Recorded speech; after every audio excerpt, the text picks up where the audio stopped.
এখন পর্যন্ত যুদ্ধে কে এগিয়ে, ইরান নাকি যুক্তরাষ্ট্র? প্রথমে আসি যুক্তরাষ্ট্রের কথায়।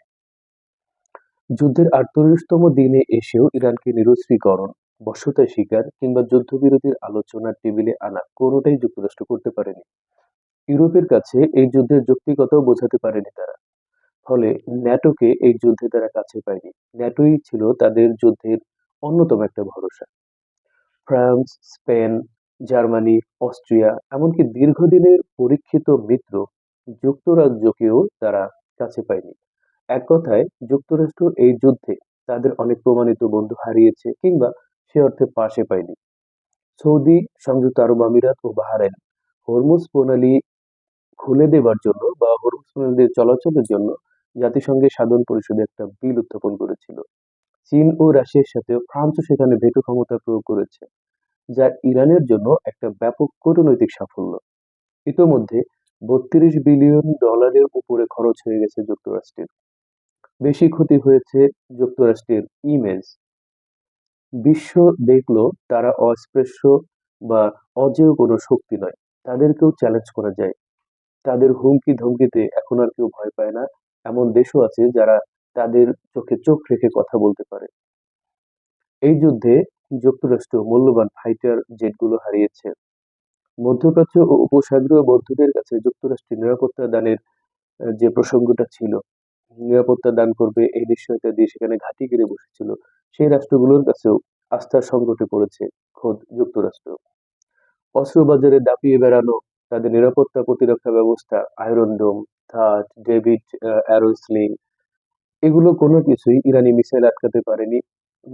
ইরানি মিসাইলগুলো সঠিকভাবে আঘাত করার কারণে এদের কার্যক্রম বা কার্যক্ষমতা নিয়েও প্রশ্ন উঠেছে। ফলে তাদের অস্ত্রের ব্যবসায়ও মাথায় হাত পড়ার মতো অবস্থা।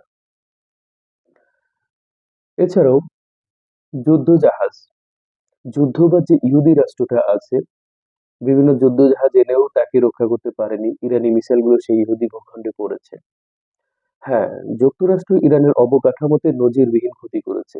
স্কুল, কলেজ, বিশ্ববিদ্যালয়, সামরিক বেসামরিক স্থাপনাগুলো ধ্বংস করেছে। করেছে বিদ্যুৎ, পেট্রোকেমিক্যাল কারখানা, ইন্ডাস্ট্রিয়াল জোন, ব্রিজগুলোকেও ধ্বংস করেছে। হতাহতের প্রশ্নেও অনেক অনেক গুণে এগিয়ে গেছে, কারণ ইরানের হতাহতের সংখ্যা ৪,৫০০-এর কাছাকাছি এবং ২৪,০০০-এর উপরে আহত হয়েছে। শুধুমাত্র ক্ষতি এবং বর্বরতার দিক দিয়ে যুক্তরাষ্ট্র এগিয়ে গেছে, এ কথা বলাই যায়। অন্যদিকে ইরান আগেই বলে রেখেছিল যে যুদ্ধটা তারা শুরু করেনি, তবে এই যুদ্ধ তারা শেষ করবে। তাই যুক্তরাষ্ট্রের কোনো হুমকি ধামকি হুমকি ধামকি কিংবা আলটিমেটামে ইরান কোনোভাবেই পিছপা হবে না। এখানেই ইরানের বড় জয়। ইরান দাঁত কামড়ে টিকে আছে এই যুদ্ধে। ইরানের অস্ত্র ও সামরিক সক্ষমতা যুদ্ধের প্রথম দিনের মতোই আছে।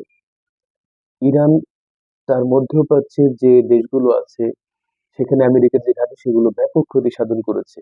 পারলে সেই ঘাঁটি থেকে আমেরিকার সৈন্য এবং পাত্তারি গুটিয়ে তারা চলে যাওয়ার উপক্রম হচ্ছে। তারপরে বহির্বিশ্ব দিয়ে ইরান তার যে বন্ধু রাষ্ট্র তাদেরকে হরমুজ দিয়ে পারাপারের সুযোগ করে দিচ্ছে। ফলে ফ্রান্স এবং রাশিয়া, চীন তাদের তেল আনা নেওয়া করতে পারছে। কারণ সে হরমুজকে অ্যালাউ করছে বন্ধু রাষ্ট্রের জন্য। এইভাবে ইরান বৈশ্বিকভাবে তার একটা কূটনৈতিক সম্পর্ক বিস্তৃত করছে এবং বন্ধু বাড়িয়ে নিচ্ছে। আবার হরমুজ প্রণালীকে কেন্দ্র করে আহ সে ক্ষতিপূরণ টোল বসাবে বলেছে, যে হরমুজ দিয়ে চলাচলের জন্য টোল দিতে হবে এবং আন্তর্জাতিক নিয়ম করতে হবে।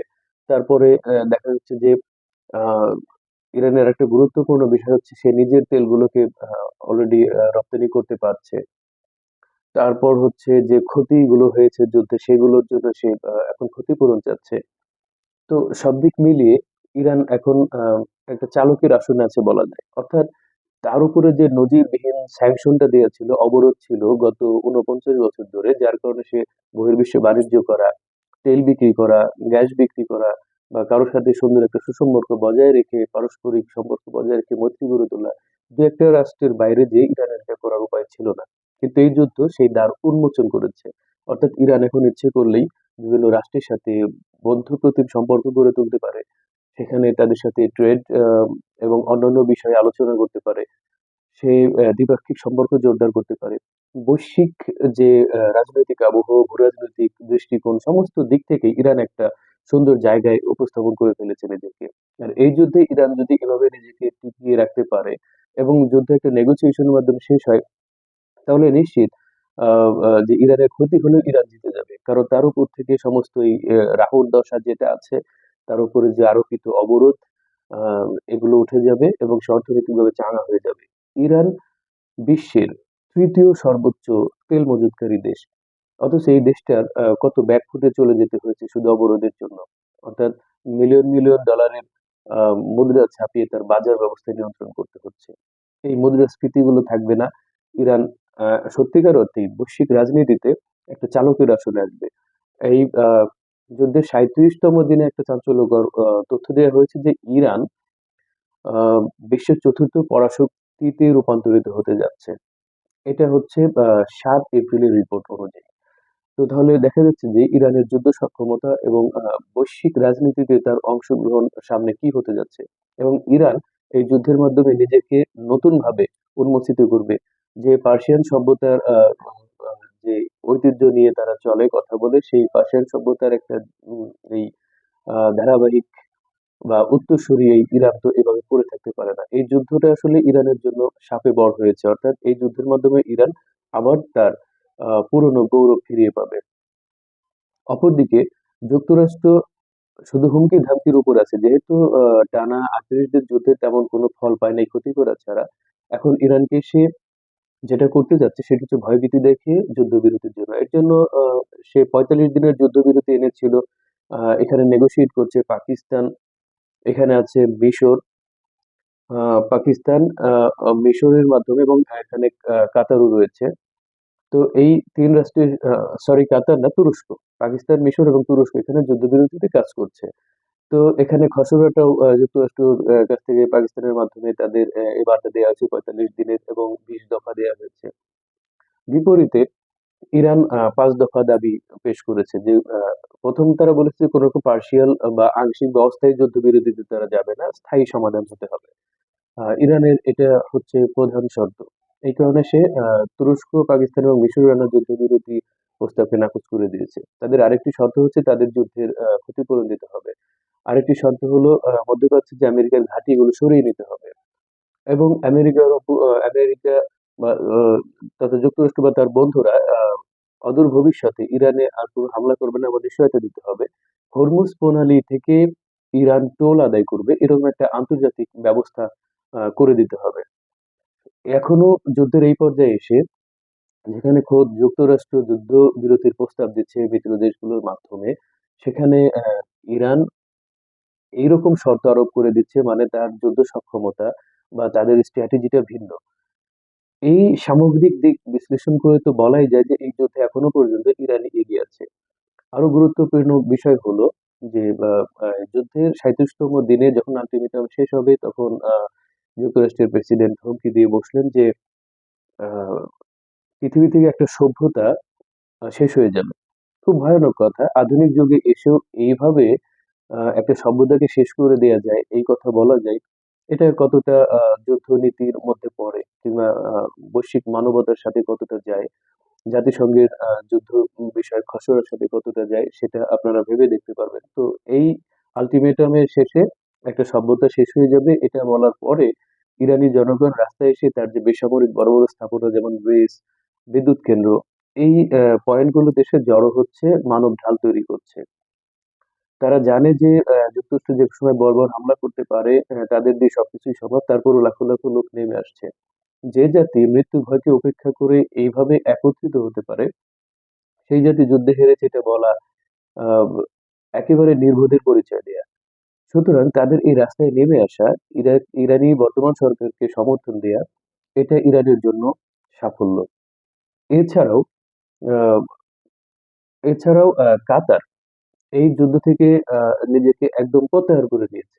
তারা কোনো আমেরিকান ঘাঁটি তাদের ওখানে রাখতে দেবে না এবং ওখান থেকে হামলা করতে দেবে না।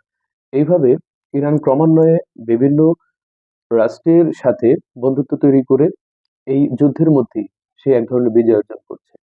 এছাড়াও ইয়েমেনের হুতিস, যারা ইরানের কৌশলগত মিত্র এবং ইরানের প্রক্সি, এরা কিন্তু বাবুল মানদেব এটাকে দখল করে এটাকে বন্ধ করে দিলে হরমুজ বন্ধ করে তো বৈশ্বিক জ্বালানির যে সংকট তৈরি হয়েছে, বাবুল মানদেব বন্ধ করলে আরো বেশি সংকট তৈরি হবে বিশ্বে এবং সেটার সম্ভাবনা রয়েছে। সুতরাং চতুর্দিক থেকেই ইরানের এখন জয় জয়কার অবস্থা।